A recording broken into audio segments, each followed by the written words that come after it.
Where the trucking business is today, I don't think this is the best time or this is the best business to be in.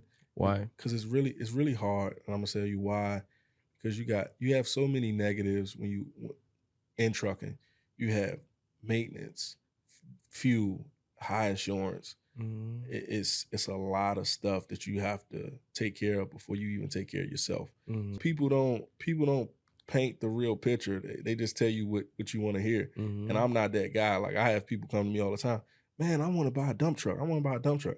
I'm saying, man, don't do it. mm. I'm gonna tell you, don't do it. And the guy was not expecting that. Yeah, they don't expect that. And then sometimes, and I right after I come back and say, hey man, I'm not hating on you, and I'm not telling you don't do it because I don't want to see you do great. But man, honestly, you can make more money driving a truck. Because sometimes, I'm not gonna lie to you, sometimes my drivers go home with more money than I make. Honestly, And sometimes they don't even know that though. they don't know that. Yeah. And I tell them that And sometimes, they want to be you. and they don't believe me. They think I lied to them. Yeah. Well, my grandfather, he was an older guy, so he's old school. So he didn't want more trucks than he can drive himself. So he always stayed, with one or two trucks. And then my dad, he started his thing. He got up to about 6 trucks, I believe. But now I'm 15, 16 trucks. Wow. I don't really know much about American football, but you look like a dude who can protect the quarterback. Believe it or not, right? I got this big, right, from driving trucks. Really? Because when you on the road, man, you just eat junk. You, all day long, you driving around, you stop, you McDonald's, stop and eat this, stop and eat that, whatever's fast. Keep it moving. I actually was a point guard in basketball. Really? And I was actually pretty decent too.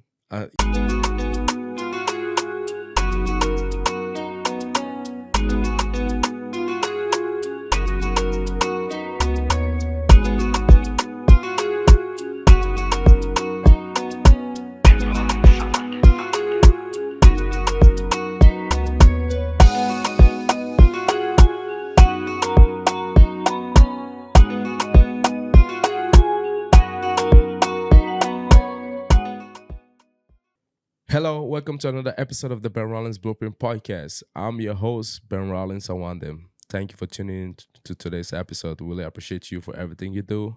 Today's episode is going to be a great one. I'm joined today by a great entrepreneur. He is the CEO of Davidson Trucking Company. And ladies and gentlemen, please join me welcome the one and only Ivory Davis. How you doing, my man? Hey, how you doing, man? Thanks for having me. Man, the pleasure's all mine. How you doing today, my brother? Doing pretty good. I'm doing pretty good. Glad to be here. Yeah, I really appreciate you for coming, by the way.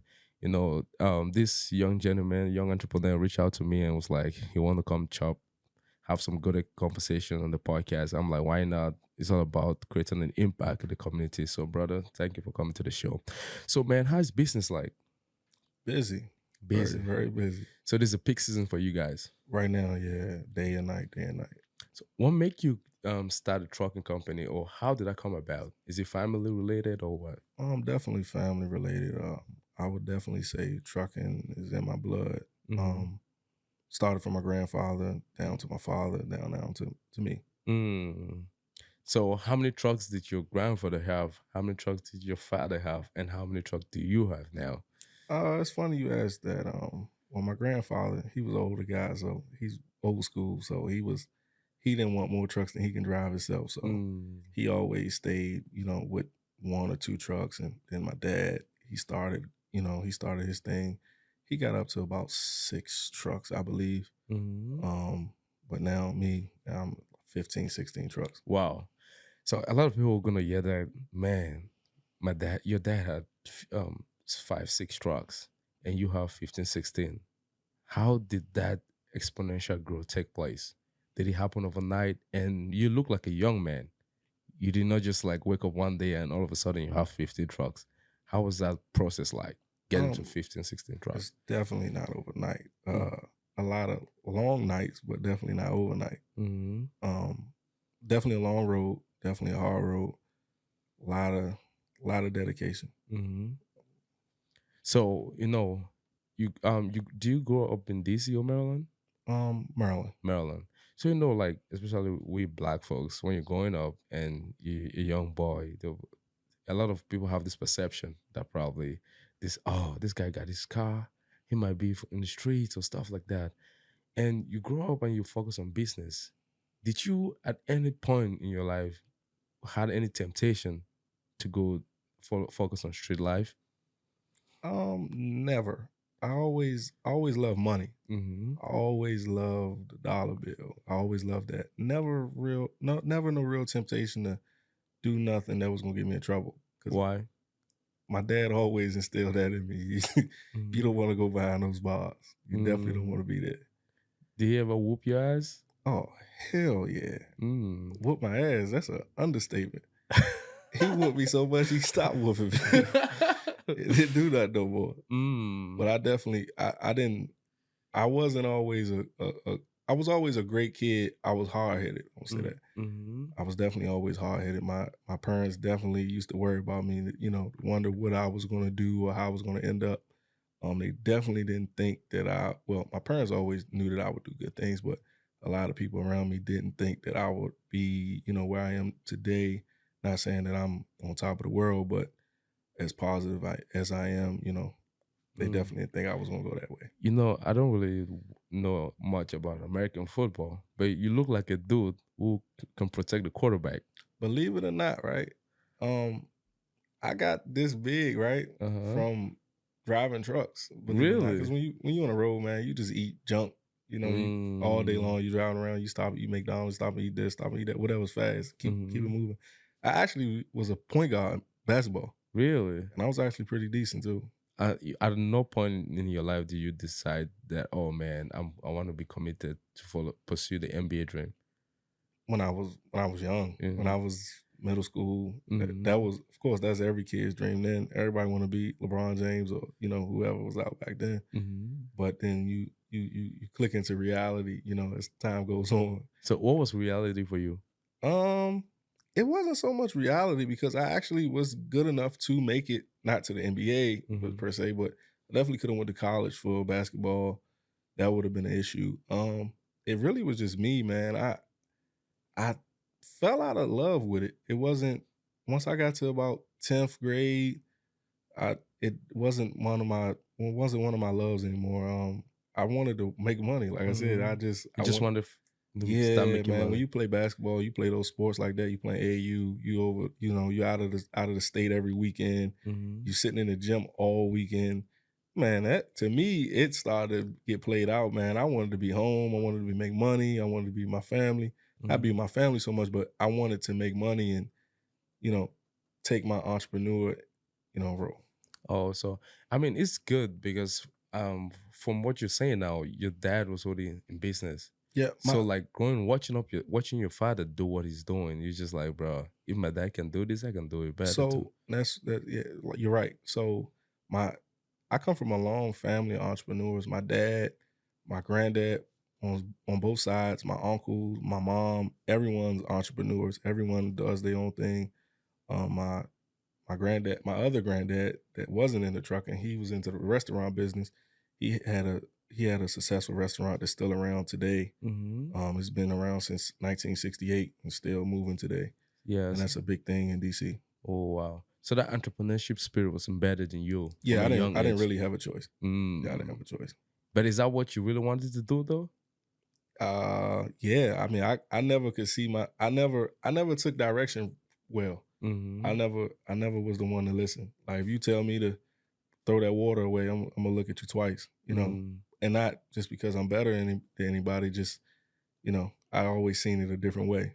So at what age did your dad say, "Son, come over here, let me show you what to do"? I started messing with my dad, man.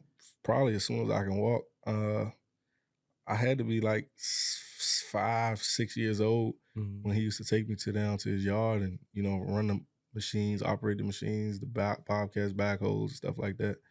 I was young. My granddad used to actually sit me in his lap to operate the machine, and he would push the foot pedals, and I would operate the hand levers.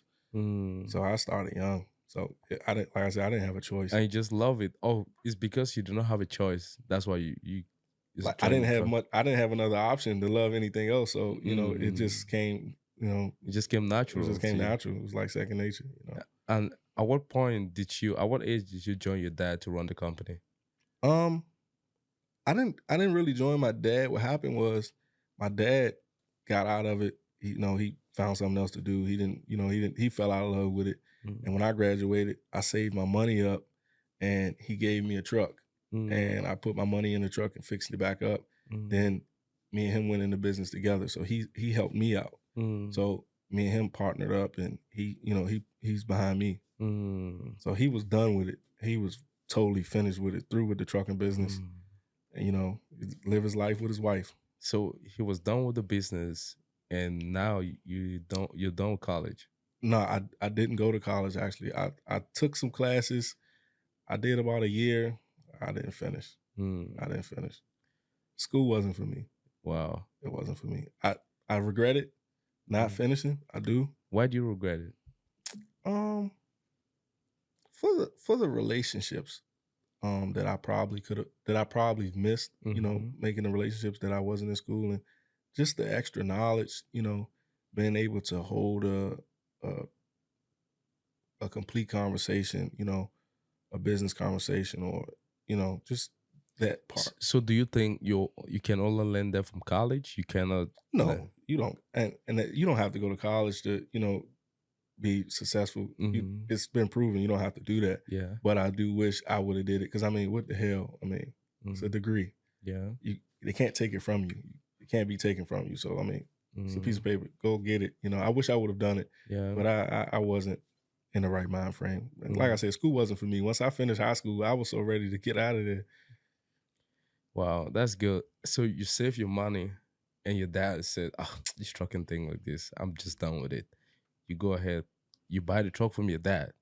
Well, no, he actually gave it to me. I didn't. Okay, so he gave you the truck. He gave me my first dump truck. Yeah. And then the money you saved, you had to use it to invest in the business, and your dad came back to invest with you. Yes. And then from there, he gave you some expertise. Exactly. Every step of the way. Connections. Definitely connections. Yes. Every step of the way. That's what led you to grow the business to where I am now. Yeah. And without my dad, without my mom or my dad, I definitely wouldn't be where I'm at now. But definitely my dad. He's hands on with me every day. So now you have this one truck, and your dad is there to lead you or guide you towards some path. But you're a young fellow. You don't really know a lot about business. You might you might have known some things about business growing up, but you don't know everything about the trucking business. And like your own is kind of like a construction. It's kind of excavation. Excavation. Yeah. Yeah, excavation. Now you, young man, you have one truck, and what's running through your mind at the time? Money. Every Friday, how do you get the money? How do I get money? More money. I took that one truck my dad gave me, man, and I worked that truck day and night. I'll tell you something funny, right? That truck, when I first got it, I didn't have a CDL. So you need a CDL to drive. I didn't have a CDL. I was 18, something like that. I don't remember. But I had different drivers driving it, and one of my drivers had called out. We had night work. One of my drivers had called out, and I didn't. When you have work, you have to go. It's not like you just, you ain't going today. It's mandatory that you go because they count on that truck to be there. And at my age, I was so amped up to make money and go to work, and I was just about business. I jumped in the truck at 17 to go to work, to fill a spot, to make sure that truck didn't miss anything. And you can't get a CDL until you're 18 in the state of Maryland. So I wasn't even old enough to drive the truck in the first place. Wow. So I went to work. My dad knew it. So my mom, I'm living with my mom and dad at this point. So my mom, it's like 12 o'clock at night. So my mom's like, where are you at? And I'm like, she called me. I wasn't answering the phone. She texted me, wasn't answering. So she finally called and I finally picked up. She's like, where you at? I'm like, I'm at the yard with the truck. She's like, well, your dad told me you at work. I'm like, so my dad snitched on me. So I'm like, yeah. She said, park that. She said, if you don't get out that truck right there now, I'm gonna call the DOT. The DOT is like the Department of Transportation. So that's like the police that the truck drivers are all scared of. Like, that's Yeah. the people you don't want to see. Yeah. It's like, I'm gonna call the DOT and tell them you underage, you don't got a license, you driving a truck. So I'm like, oh my God. So I'm in line waiting to get loaded at the asphalt plant. So my mom calls the asphalt plant that I'm working at. She's like, don't you load this goddamn truck. That boy is underage. He ain't supposed to be driving. So when I get up to the line to get loaded, they're like, man, we can't load you. Bring your ticket. We got to sign you out. You're not supposed to be here. I'm like, oh my God. Wow. Yeah. But that's how determined I was from the get-go. You know, I was definitely determined to do what I'm doing. That's some great determination right there. And when you went home, were you mad at your mom? No, I wasn't mad because I understood. Because if something happened, that's my ass. Yeah. Or her ass at that time because I was underage. So, but I wasn't mad. She So wasn't mad either. So after that, how long did it take you to get your CDL? When I turned 18, I got my CDL immediately. Wow. Because you don't ever want to be in a predicament where someone has you by the balls. You don't ever want to be where you got equipment or you have equipment or have a business and everyone knows that you depend on them to go to work every day. No, you don't ever want to be like that. Like, that's the wrong way to be. So that was what I experienced when I was young. The guys that drove for me were older guys, and they knew that I couldn't drive, so they did whatever they wanted to do. You know, they told me whatever, because what could I do about it? You know. So from the management perspective, like, how did you handle that?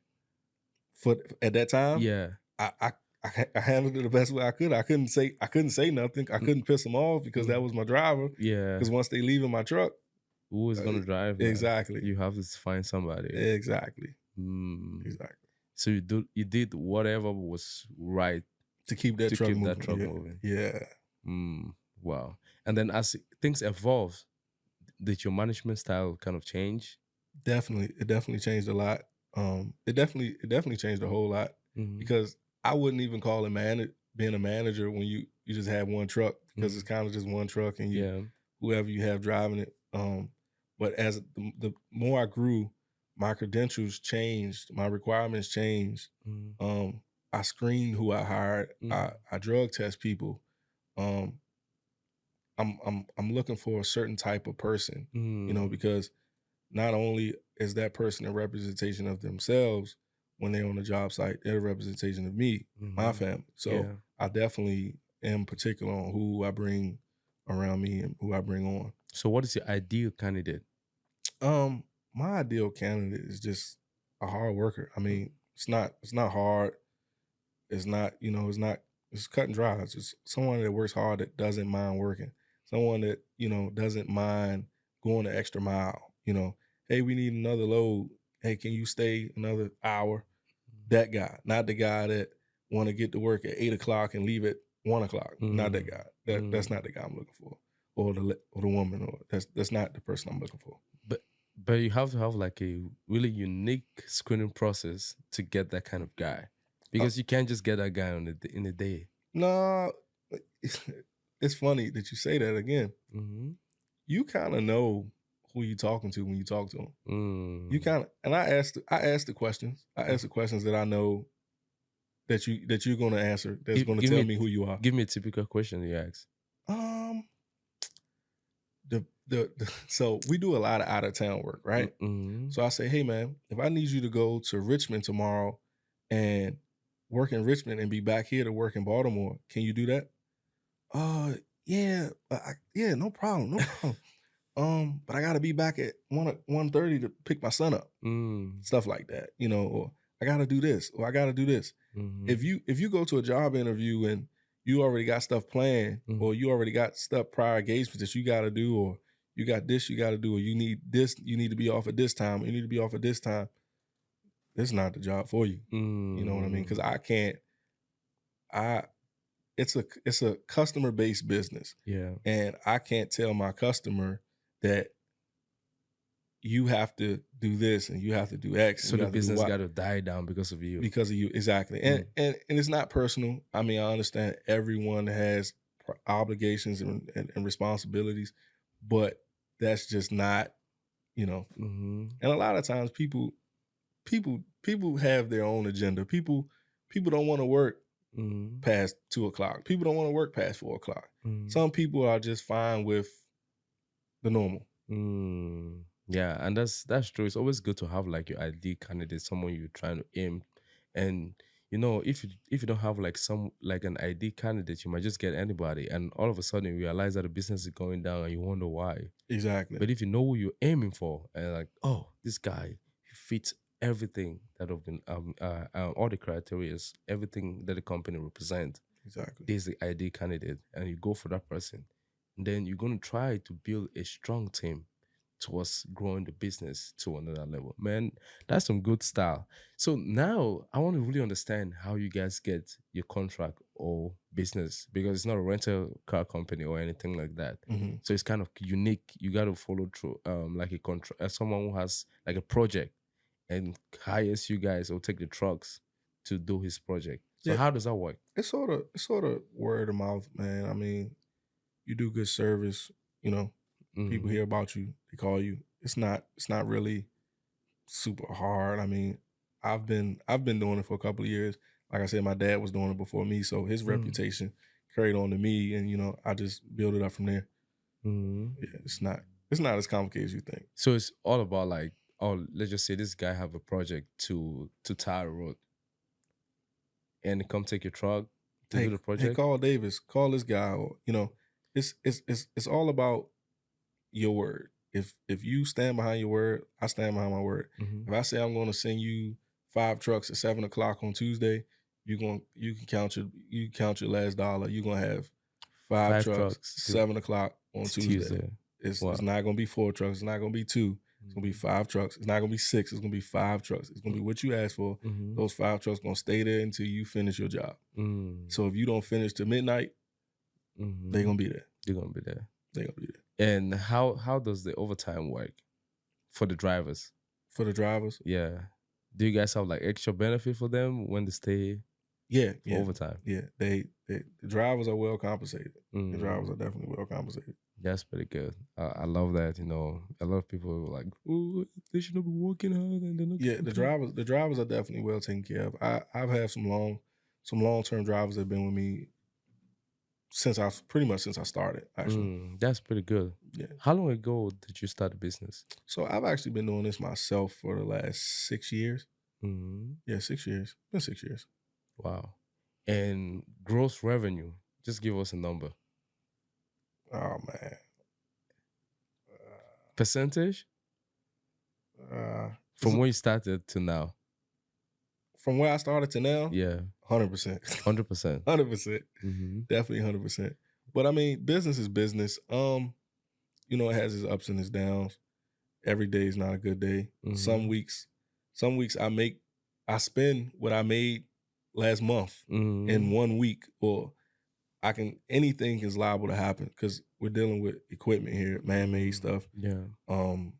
An engine can go out. An engine in a truck can cost you $40,000, and just no warning, no nothing, gone. Wow. So you got to pick up the pieces, find the engine, because you got to understand that truck can't be broke, because that truck, a driver drives it. That's his livelihood. So he got to feed his family. So I can't tell him, hey, man, your truck is down. Your truck is down, man. Sorry, I don't have no work for you. He don't want to hear that. Do you guys have mechanics? Yeah, I actually have 2 mechanics. I have one lead mechanic. He's been with me for the last 4 years. His name is Freddie. He's pretty good. He's a good guy. He's a real good guy. He's actually my same age. He just turned 27 the other day. Wow. Yeah, it was his birthday. That's good. Gave him a cake and stuff. Yeah, that's really good. Good guy. When you have like a team of group of guys or ladies that believe in you and they want to work for you. Yeah, he's my man. That's Anytime I call him, he's answering. He's coming to the rescue.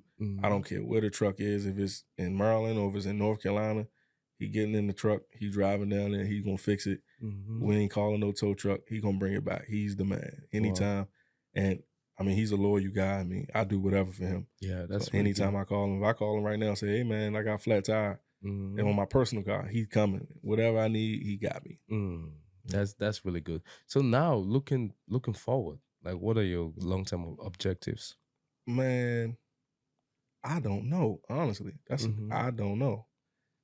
I just kind of take it day by day, honestly, because it's so much come at me in one time.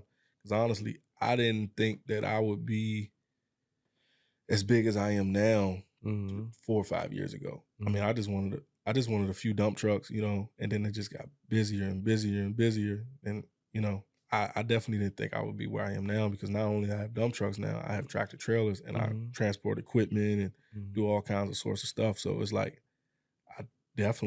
I don't know where I'm going to be, 10 years from now. I would love to be somewhere on an island, but now I'm just playing. But, I definitely would love, going forward in the future, I would love to create some type of program or some type of organization where I could help my people, as far as giving them jobs and just teaching them trucking or excavation or a skill or trade, when they're coming home from jail, or just anything. Young guys coming out of high school, that need something to do positive.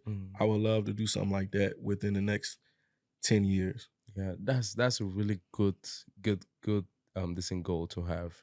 A lot of people really need help out here. And to have that kind of conviction, something must have led you towards that direction. What's that? It's just me. I mean, that's just my heart. I mean, that's my whole family's like that. I mean, from my dad to my mom to my uncle to my grandfather, my late grandfather. He was the same way. That we'll give you our shirt off our back. Like it's nothing, just to help the next person. I mean, the world has gone to a place where people don't help each other as much as they did back in the day, because my family, they're from the South, South Carolina, North Carolina, stuff like that. So down there, stuff's a little, slower and different than it is here. But we still have those old roots. We believe in helping each other out, because that's the only way we're going to get somewhere as a people, if we help each other, because no one else is. Yeah, that's true. And I'm happy and glad you said that. We have to help ourselves, help one another grow, not sitting and trying to point fingers, because pointing fingers is not going to let us move to another level. That doesn't do nothing. Yeah. And we have to bring the kids together. Definitely. Because that's one of the problems we have now. One of the big problems we have now. Most of the dads are not home. They're leaving those kids to become adult before time. And those kids are going to try stuff, do this, and all of a sudden they realize that, oh man, I just wasted 10 years of my life doing this stuff when I was not supposed to be doing it. But when you come with some good idea or initiative like that, and you try to channel it towards those kids, and they have something doing, when they're busy, they always say like, an idle mind is a devil's workshop. When the kids are busy, they're going to try to improve in that area. Oh, this thing I just learned right now, how can I improve my skills? How can I get to another level so I can know this other stuff? From there, they're going to be like productive. But when they're just sitting, they're not doing anything, they're just going to be, what can I try today? This person come up with another idea. But they go to the streets and start doing some crazy stuff. Yeah, it doesn't take much. I mean, you're a product of your environment. Just like I believe babies learn how to curse from their parent or whoever is around them. You only do what you know. You only do what you see. So if you see people picking up guns, people toting guns, and people selling drugs, you're gonna do the same thing. Especially if you see there's money involved, or I can make a couple dollars. You're gonna do what you see. You grow up thinking that's the right way. It's the wrong way, but you think it's the right way. He did it, so why can't I do it? Yeah, and I get it, but I don't get it, because you gotta understand, consequences comes with everything. I got a saying my uncle gave to me a long time ago when I used to get in trouble and stuff all the time. Every decision puts you in a position for transition, right? Whether it's positive or negative. So however whatever you do, whatever decision you make, is you have a repercussion behind it. Yeah. And that's why you got to try to ask yourself, when I do this thing, what are some of the consequences that are going to come afterwards? So people don't think about the consequences. They just think about, it's fast. They think about right now, and that's how people think all the way around now. Like right now. I want my money right now. Fast. Yeah, exactly. The fast it comes, that's how fast it's gonna go. Yeah. And people don't realize that though. They don't. But you're not even gonna be at peace with yourself. No. You're gonna try to, oh, is this guy coming after me? Is this other guy suspect? You just looking around like who's coming after me? Who's coming after me? Right. And you're not at peace. So it's really worthless. The long way is the best way. Yeah. The long way is the best way. Yeah. The quickest way to failure is a shortcut. Mm-hmm. But people think that's the fastest way to success. And that's a problem. You got to follow the right path, no matter how long it takes. Just believe that there's light at the end of the tunnel. Because all those tough situations, all those tough moments, all those tough challenges are preparing you for the success ahead. You're right. But if you're going through that process and you don't believe that you can handle it, that success is not for you. Yeah, you're right. Yeah, you're right. Because like I said, every week or every day is not the best day for me. Like, business is hard. So if someone comes to sit at your table and say, hey man, I just did this and I just did this, man, business so good, they lying to you. Yeah. Because they went through trials and tribulations. I go through them every day. A lot. Man, I'm telling you, like I can get a check today and it's gone tomorrow. Mm-hmm. Like it like I said, you got the hardest thing you got to take care of is your people. You got payroll every week. That comes every week. Yeah. I don't care if it's Christmas, if it's Thanksgiving, you got payroll.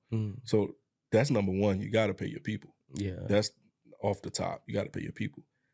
Next, you got breakdowns, wear and tear. You got stuff like that, but you got to take care of your people. So if someone sit here and says, hey man, business is so easy, go do it.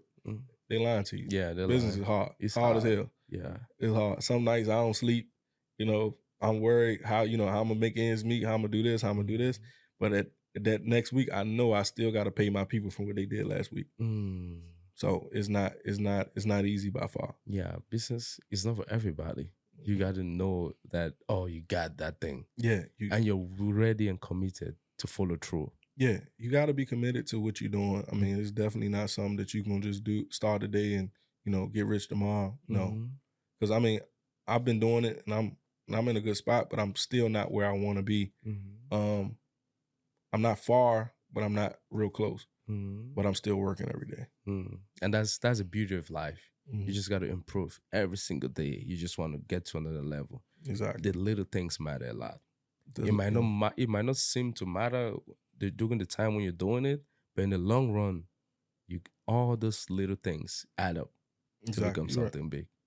Yeah, man. So I would appreciate you. During COVID, how was business like? Because I'm really curious. Were you paying? Did you have payroll? And did you have contracts I had all of at that time? COVID is actually where I got my break. COVID is where I had my second truck in COVID. Really? Yeah, I had put my second truck on the road. Then I got my third while I was in COVID. But COVID is where I really blossomed, because COVID was a time when no one was doing anything. So it wasn't hard to find employees. It wasn't hard to find, parts for trucks. It wasn't, fuel was cheap. I mean, I actually did great during COVID. It was when they started giving out the checks. It was when they started giving out the stimulus checks when, everything went down. Oh, yeah. Couldn't find nobody to work. Stuff was crazy. Still now it's still crazy. But yeah, I actually did good during COVID. Wow. I mean, I'm kind of surprised you said that, because, a lot of businesses during that time was locked down. They had a lot of bleeding.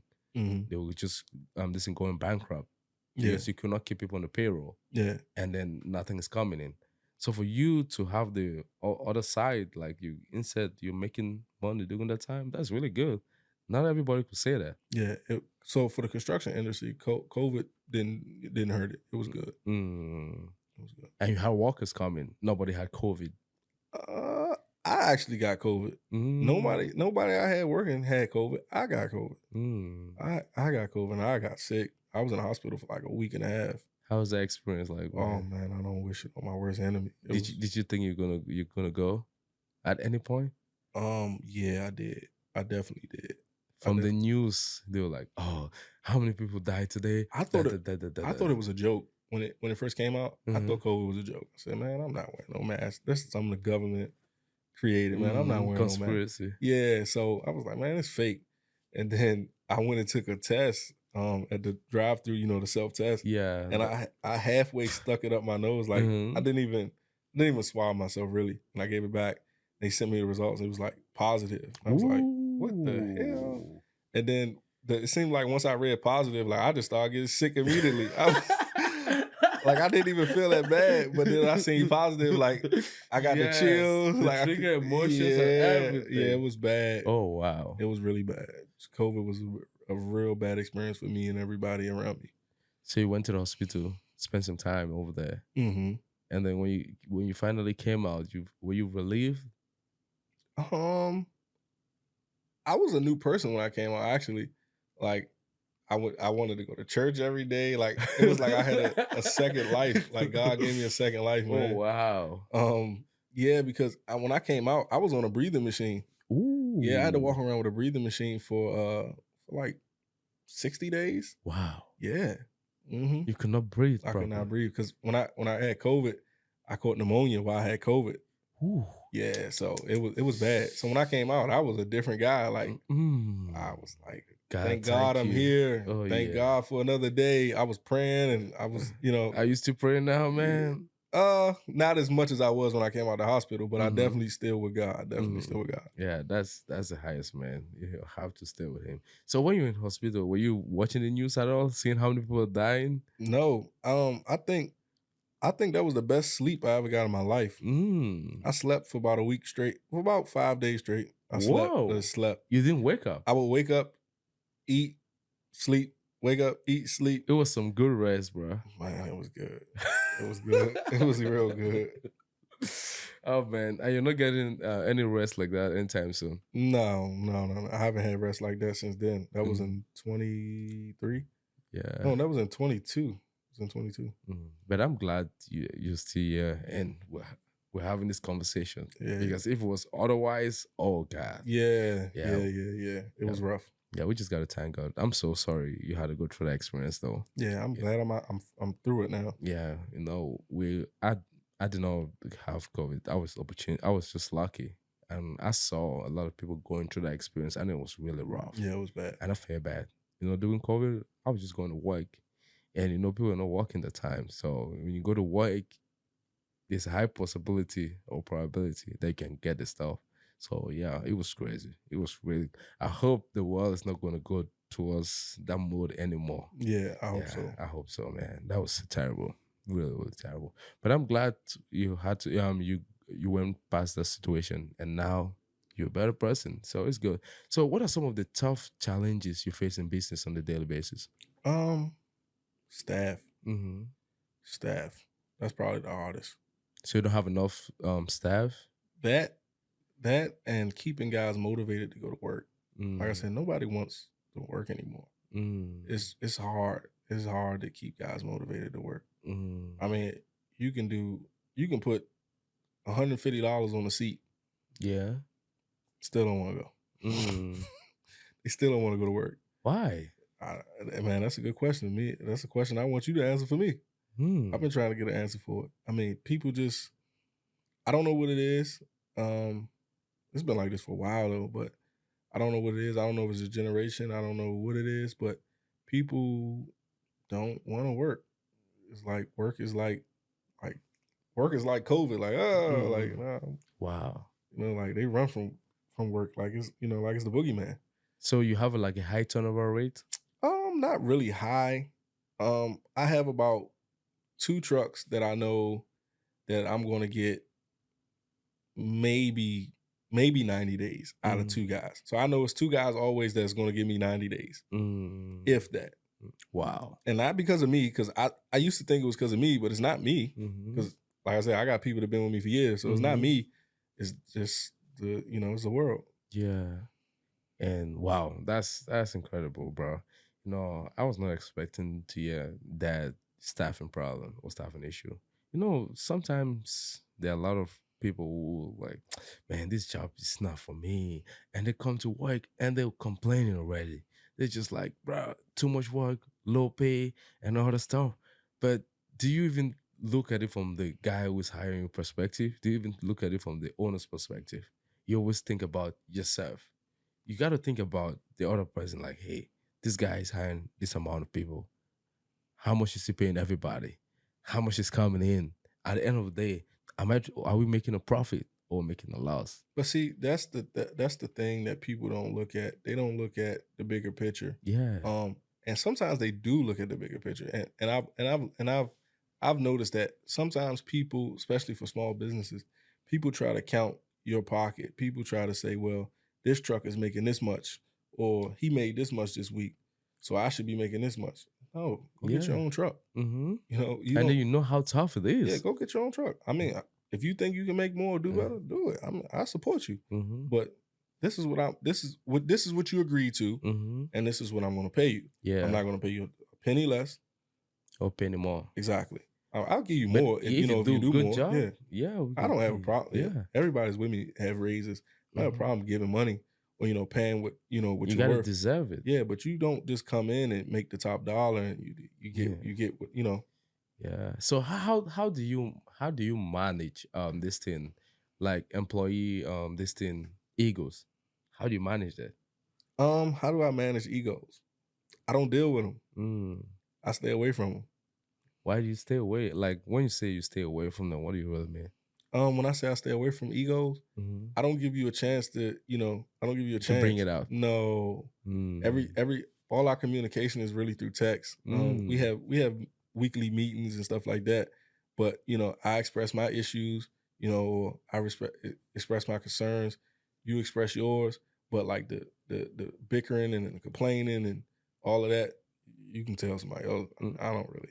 I ain't gonna say I don't care, but if it's legitimate, I want to hear it. Yeah. Let me know. Like you call me, we can talk. But you got to tell me about your wife or your girlfriend or what you did this weekend, and I don't want to hear that. Man. I'm too busy. I don't want to hear that. You have a lot of things to take care of. Man, I don't. Yeah, man. I mean, it's something good, and you have to have like your objectives, your goals, and your standards and values. Not everything that this is what I want to focus on. This is what I want to focus on. And you busy. Ever since you came here, I'm seeing your phone is just ringing left and right. So just imagine someone is coming to you and telling you trash. And it's funny. It's funny, man. When people talk to me, right? Like you get about 5 minutes of good time from me, right? Yeah. And I know my phone's gonna ring within those 5 to 10 minutes we sitting there. Yeah. And if when you talking to me and it don't mean nothing, when that phone ring, I'm picking it up, and then that conversation is over. There's no more to talk about. Yeah, man. You catch me the next time. You get another time. But if it's BS, man, it's nothing for us to talk about. I'm too busy. And that I like that because it kind of set the person up to know that, if I want to talk to this guy, I wouldn't know that it got to be something valuable. So if I'm coming up to him, his time is this is valuable. Exactly. So I got to try to bring out the best things that I want to say, or the things, the pressing issues, and the things that are valuable, not things, I had some fun in the club last night. Yeah, I don't want to hear about that. Cool. If you want to talk about LeBron James and how much LeBron James' contract was, man, I don't care about that, man. If it's not about that truck or your work the next day, or you got a question about this, man, I don't care, man. You talk about that any day. Talk about it with your coworker. Don't talk about it with me, because I got a plan. I got too much stuff to do. Yes, you have a lot of things. It's not personal. I mean, like I love all my guys to death, but when it comes to stuff like that, it's nonsense to me. I don't care about LeBron. LeBron got it. I'm trying to get it. You're trying to get your own too. Yeah. It's really good. Everybody got a management style. Some people are gonna be like, you have to have some in-depth conversation with your employees to kind of make them feel at home and stuff. No, you can't do that. But everybody have a. You can't do that. When you do that, the moment you get comfortable with them, that's when they walk over top of you. So when this get comfortable, you they kind of like feel entitled. All of a sudden, they don't want to walk no more. Yeah. They just be like, I know the boss. He's my man. Yeah, man. My tire flat, man. My baby's sick, man. No. Oh, man, I forgot to tell you, man. I got drunk this weekend. Nah, man. I don't want to hear that. I don't want to hear none of that. Yeah. This is our standards. If you think you can make it, you're going to be a team member. But if you're not, you're out of here. And it's not personal. And everyone that has worked for me in the past, not gonna say everyone, but a great percent of people that have worked for me have asked to come back or has came back. If you left on good terms, come back. But it wasn't me. So if you didn't work for me, you quit. It wasn't me. I didn't do anything wrong. Wow. I did what I was supposed to do. I paid you every week. Yeah. You didn't miss a paycheck. You can't say Ivory didn't pay you, or they was funny with the money. I paid you. You did what you did. You went to work and I paid you. That's all. And then how do you deal with someone who is not really like a lazy employee, someone who is not really doing the job and stuff like that? I don't. You gotta go. Terminated. Yeah, you gotta go. You gotta go. I mean, because you gonna quit yourself. It's not. I don't fire anybody. You gonna quit yourself, because if I know you're lazy, I mean, the work puts it itself. I mean, everybody out there working, is working. So if you ain't gonna fit in with them, you gonna leave on your own. It's not gonna be me. I'm not gonna let you go. You gonna leave because you can't take it. You can't handle it. So you've never fired anybody at all? No, I fired a couple of guys, for stuff, just blatantly that they done. But I don't really. That's not my thing. I don't fire people. They just kind of.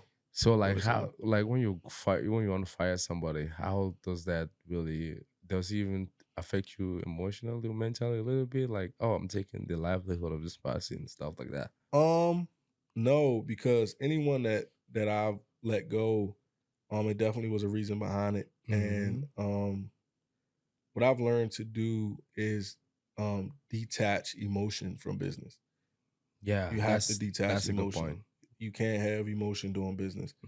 When I'm not at work, you can get my emotional side, but when I'm at work, strictly business. It's strictly business, because at the end of the day, everything that I do or everything that I deal with, the people I deal with, the companies I work for, they don't care about my issues, in house. They don't care that my driver didn't make it today. They don't care that his girlfriend did this, or his kid was sick, he had to pick his kid. They don't really care. They want what they want. The job They're done. paying for the service. They want their service complete. They don't care how you do it. They just want it done. So at the end of the day, that's what I got to deal with. So I understand that, you have an issue, you have a responsibility you got to take care of. But I got a responsibility I have to take care of. I have to complete this task that they asked me to do. Because that's the only way I'm going to get paid, and that's the only way I'm going to keep getting paid. You follow me? Yeah. And if I don't get paid, how do you expect to get paid? Exactly. Yeah, so it got to flow. Exactly. I get your point, man. And that's, everybody have a good management style. You have to always focus on what works for you. Yeah, I'm not the best. I'm learning every day. I'm definitely learning every day. But I've definitely got more better and more aggressive. You definitely have to be aggressive. You don't have to be an asshole, but you definitely have to be aggressive. You got to say what you mean and do what you say. Yeah, you have to say what you mean and do what you say. I like that. A lot of people are going to say things, but they don't really mean it. And they're not going to really back it up with action. Yeah. And the moment your employees see that, oh, this guy is just an asshole, bro, they're not even going to take you seriously. Yeah, exactly. But when they know that, oh, when you say something, bam. Yeah. The hardest thing is, when I started, the hardest thing was having guys that were older than me work for me.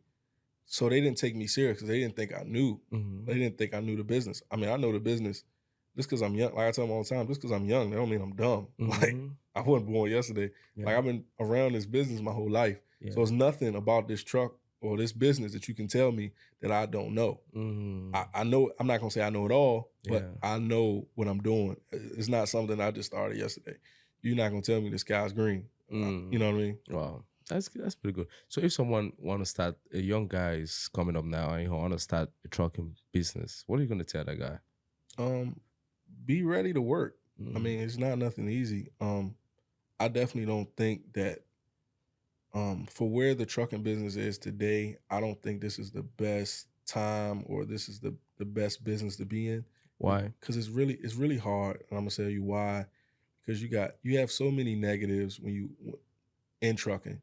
You have maintenance, fuel, high insurance.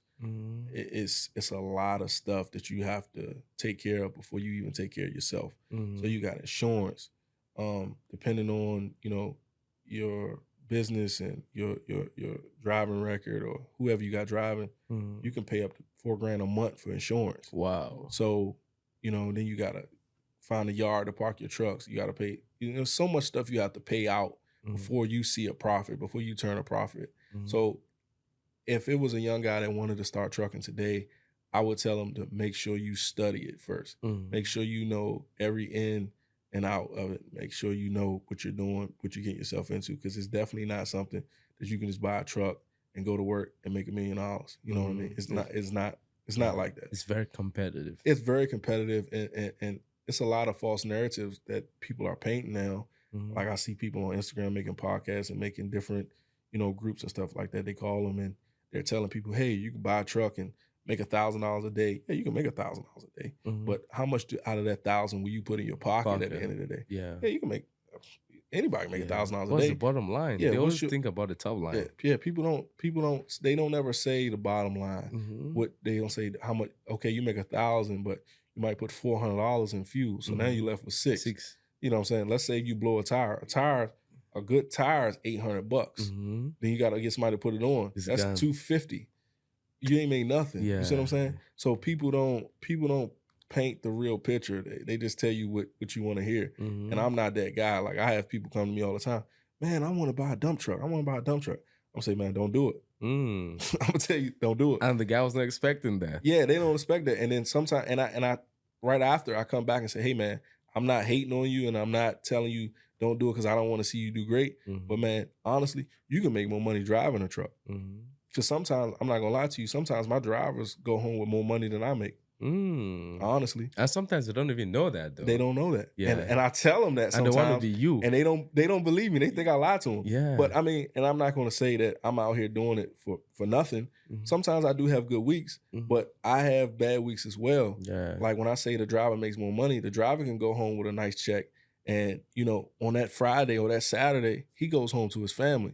I'm stuck to deal with fixing the truck, figuring out where the truck is going to work at Monday, or whatever problem that truck has. The driver's finished. Once the driver turns the key off and parks it and gets in his personal car, he's done. Yeah. It's not his responsibility again until Monday or till the next day he goes to work. Yeah. So that's when I say he makes more money, because he'll take this lump sum home, right? This is his. It's guaranteed. Mine's is, okay, my money is fuel, insurance, taxes, this, that. Then I'm left with this. You know what I mean? Yeah. His money is cut and dry, right at the top. He gets his off the top. Yours is the bottom. The bottom. So let's just hope that nothing's wrong with this truck, so he can go back. And that's a good thing you just brought up now. A lot of people have this idea about entrepreneurship that when I'm an entrepreneur, I pay myself first. Yeah, that's not how it messed works. up. Yeah, that's not how it works. You're the last person to get paid. You're the last person to to get paid. get paid. Man, oh my goodness, you're the last person to get paid. Yeah. I have accounts with the dealerships for parts, and every time I get a check, I'm paying somebody. So it's not easy. It's not easy. It's fun, but it's not easy. Yeah, that's true though. A lot of people, they were like, in the internet, you can make 1,000, 2,000, 5,000. Yeah, that's what I say. It's a false narrative, man. I mean, I don't know if people are doing it for the money or the clicks. I don't know. But I mean, like I told you, I want to create my own podcast.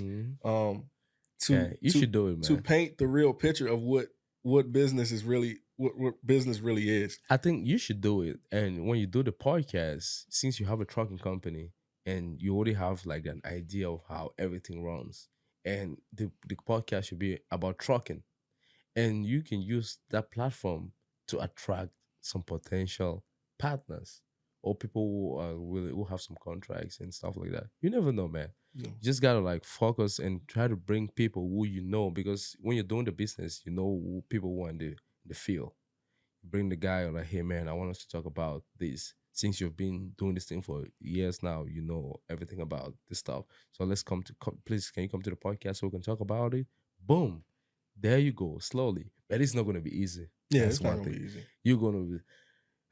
I always say I want to do it, but I'm just talking sometimes, but I really want to do it because a lot of people have the false narrative. Yeah. A lot of people call me and ask me questions. Man, I guarantee you, 3 people a month ask me like, man, I want to get into the trucking business. Can I call you? Can I get some of your time? And I'll call them. I'll talk to them. I'll tell you the truth. I'll tell you the truth. I'm not going to tell you what you want to hear. I'm going to tell you the truth. Don't do it.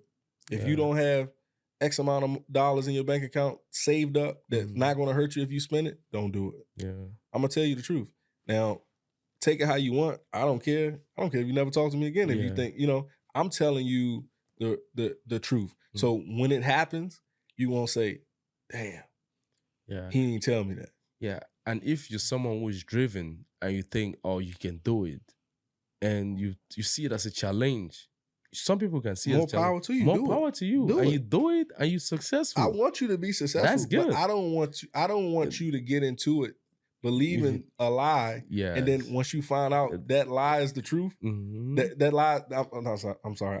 That was a lie? That was a lie? Yeah. I don't want you to be like, why you ain't tell me that? Nah, I told you. Yeah, I told you from the get-go. I told you from the get-go. Yeah, just to prepare your mindset. Yeah, this is what's coming. It's coming. If you think you can handle it, fine. But if you cannot, just know it's not one for thing you. about it, bills come every 30 days. They come every month. Yeah, and it's due. It's due. They don't care. Oof. They don't care that it rains. Yeah. They don't care that, that it's wintertime. They don't care. They want that money. They want their money every month. They don't care. You gotta send it. Yes, sir. They don't care. They don't care about what you're going through. They don't care about your vacation. They don't care about nothing. They want their money. Yeah. Do you vacation at all? No. Never. No. Very rarely. No. I don't get to go nowhere. You can't, man. Yeah. I mean, even when you get out of town or you go somewhere, the phone ringing all the time. But do you have like a system in place? Like, can if you, let's just say you're not around for 2 months, is there some 2 months? That'll never happen. No, I'm just saying. If let's just assume that you're not around for 2 months, can the business run without you? Yeah, I can run it from my phone, but no, without you intervention. Without you saying anything. My dad can run it. My dad can run it. He needs some help from me, some pointers, It's because everything's technical now, technology. So minus your dad, is there any other person? Yeah, I got one of my drivers, my main driver, Travis. He can take care of everything. Yeah, I mean, because I think that's the best way to look at it now. You got to think about how can I be a system in place where this business can operate successfully without me. And you got to look at, like, sometimes you got to try everybody's skills and ability to know, who is who.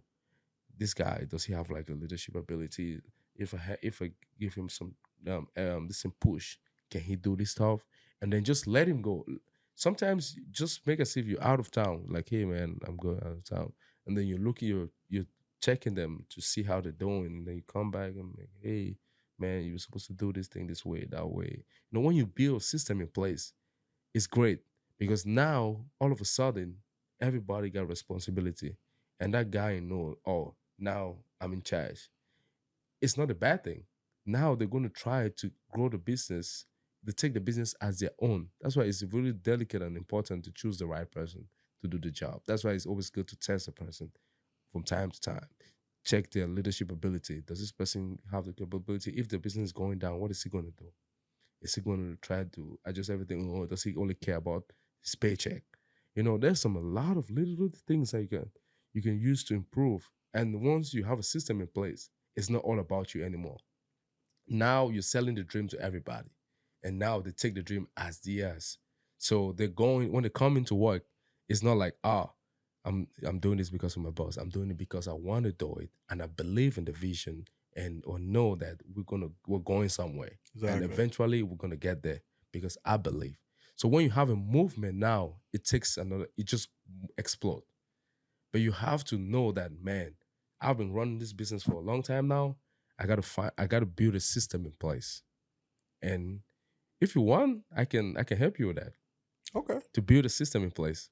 Yeah, and I structure it. Yeah, I definitely need a system. I definitely need a system. I definitely need because that's the most important thing now. You have to think about building a system. And once you have a system, you're going to see how things move. Like, you can have some things like family issues and I'm at peace. I know the business is going to run well. But I can tell now, if you sleep, you'll be like, no, that business. Oh yeah, constantly, man. I can't sleep, man. Yeah, that's what I'm saying. So the system have to be in place. Always I wake up in the middle of the night, because it's any given time I can have a truck anywhere. Yeah. And not just in Maryland, I can have a truck in Georgia, Texas, North Carolina. Mm-hmm. So like a guy might call me, 2, 3 in the morning. That's not rare. Like that's not unlikely. It can happen. Yeah. And they got a flat, or I got to figure this out, or they need this, or they need that. So I'm always on my toes, Yeah, and that's why if you want to get someone in, the person got to be reachable at every single time. Every Whether it's single 1 midnight, 2 o'clock, 2 a.m., and that's the you've got to thing. be That's the available. thing. Yeah, and the person have to have the vision, believe in the vision to get to that level. So if someone does not believe to that level, they're not going to do that. That's the thing. Having somebody that believes in with the same goal you believe in. So you got to sell it. You have to sell it. That's a But hard. anyway, we're going to talk about it. That's a hard sell, man. Yeah, we're going to talk about it. Yeah. You have to sell it. But anyways, man. So you said, if someone wants to go into trucking, you got to brace yourself. There's a lot of challenges you're going to face. It's not as easy as you hear people say on social media. Know that, bro, when you get into this, if you don't have something saved up, don't think you're going to get a truck and make $1 million. It's not just going to work. You have to believe, but it does not only take belief, it also take that grit. And when you have the grit, you know that once the challenges are coming, can I face it? Think about the consequence. If you lose everything, how are you going to feel? Are you going to feel okay? Or are you going to be like, bruh, I wish this guy told me the truth. He's not telling me, but he told you and you don't want to take it. So you got to do like some soul searching. Is this really what I want to do? Mm-hmm. The fact that money is there does not mean everybody got to go do this thing. So find what really works for you. So if there was one advice you could give to your younger self, what would it be? Advice to my younger self. Go to college. Go to college. Yeah. Go to college. That's probably pretty much it. So you really miss that college life? I don't miss it because I never got to really experience it. I did community college, so that's a little different. But I definitely wish I would have did it. I definitely wish I would have did it. Only because I didn't get to experience it, so I don't know what it would have did for me. Yeah. So that's something that I'm. It's like you don't really know. Yeah. Like, I wish I would have done it. Probably I would have gotten some different. At least I could have said I did it. Yeah. Even if it didn't change anything, I did it. So I experienced it. Yeah. I like to experience stuff. If I experience it and it's good, if I experience it and it's bad, I did it. I can say I done it. That's how I am. That's pretty cool. And then the last question for you is this: if there was one experience that you could take away from all your experiences in life that you could just just wipe it out, what would it be? That's a deep question. One experience that I can. Nothing at all? So far, one experience that that's a hard one, man. That's a hard one? You got another one? Go back to that one. That's hard, man. So for me, for example, like, I don't think there's any experience that I can wipe away or take out, because every single experience shaped me to become who I am. That's my own response. And that's how I feel the same way, because it's nothing that I've ever done that I regret. Because like I said, I'm always been the same guy. I've never been this way one day, the next way another day. I've always been the same guy, the same Joe. You're gonna get the same guy from me every day. I'm not gonna. I'm cut and dry. I mean, I've always been like that. My family's like that. I'm about business. Yeah. So if you're not about business, so be it. Yeah. But I'm pretty focused on what I'm focused on. I'm not for a bunch of BS. So it's really nothing that I've done in my life that I'm ashamed of. Far as life experiences and business and stuff like that. I'm pretty confident. Yeah, that's pretty cool. Is there anything you want to say to the audience before we end this episode today? No, I don't got nothing. You're cool. I appreciate you for having me. Yeah, man. I really appreciate you for coming to the show today. It's been a great one. I've learned some stuff about trucking. I did not know a lot about that stuff. So thank you for coming to the show today. And hey, guys, thank you for tuning in for today's episode. And if you watch to the end, you have listened to a lot of interesting and great things that it's gonna help you if you're interested in doing anything concerning trucking. So please, if you're new to our channel, do us a favor. Like the video, share it to your loved ones and friends, and subscribe to the channel. And let's let this family grow. Thank you for everything you do. And see you in the next episode. Benrolins Blueprint comes to an end. Bye-bye. Thank you. See you in the next episode. Ha ha ha.